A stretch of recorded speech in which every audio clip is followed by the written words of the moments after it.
Well, hello. Welcome back to another exciting edition of Coffee with Stephen.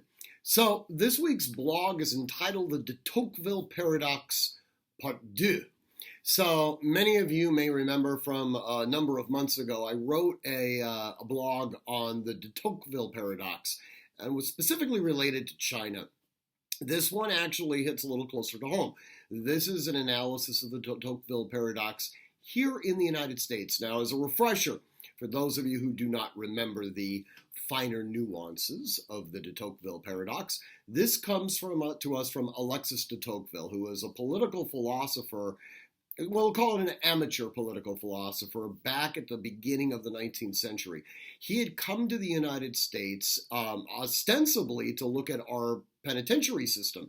That was really what his career was based around in France, was dealing with prisoners. But while he was in the United States, he wrote really his seminal work called Democracy in America. And it really has been considered to be sort of the singular work that encapsulated who we are as a people. And ironically enough, it came from a Frenchman. But within the book, he talks about something that he's sort of observed throughout history.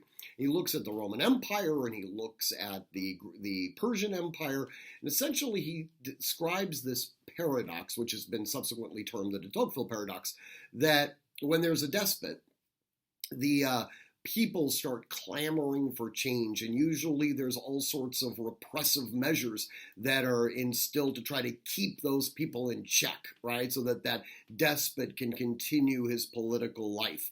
Well, the despot can't rule alone. There's always going to be mandarins that are sort of surrounding him that handle the administrative aspects of the empire. Well, at a certain point, these mandarins start realizing, holy crap, the jig is up. These people are ultimately going to have some sort of revolution that's going to take place, and I'm probably going to lose my head in the process here since I am aligned with this dictator. So they oust the dictator. They have what effectively would be like an internal coup. And the person that they typically bring in is referred to as a reformer, right? And the very first thing that the reformer does is loosen up a lot of these restrictions that have been kind of animating all of these revolutionaries that have been agitating for change. Now, one would assume that by giving these, freedoms, for lack of a better term, to these agitators, that this would kind of diffuse the situation and make them all essentially go home. Well, that is the paradox. It typically does not happen. In fact, it actually emboldens the agitators, and typically speaking, it culminates in a full revolution. Like I said, he looked at this in the Roman Empire, he looked at this with the Russian Empire, he looked at this with the Persian Empire. He also looked at it with the United States and what potentially could happen in the future. Now, in the modern 20th century, we saw something like this actually happen with the Soviet Union.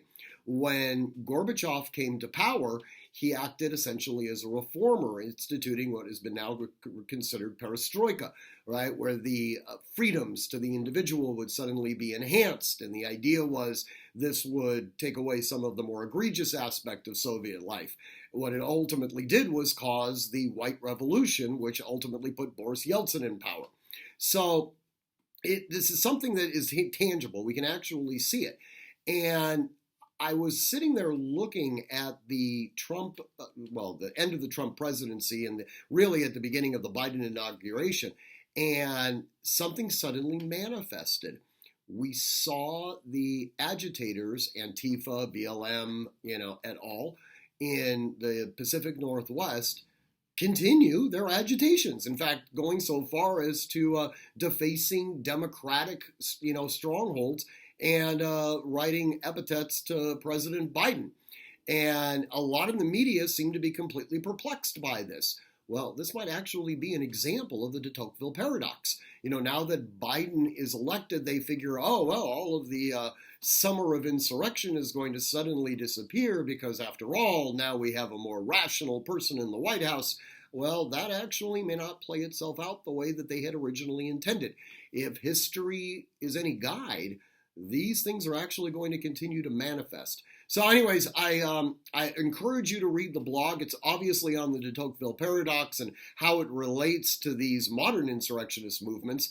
And that's what I call them, to be quite candid with you. It's also kind of a little brief discussion on some of the movies that I watched over the past week. Sandy was traveling, which gave me an opportunity to kind of review some of the movies that, quite candidly, she has no interest in watching with me. So we discussed that a little bit as well. Anyways, the blog comes out Wednesday morning. You can see it at artemishq.com/blog. As always, you can email me. You can comment directly on the blog. And once again, I want you to train constantly, train consistently, train repetitively, and train with purpose. Above all else, stay safe.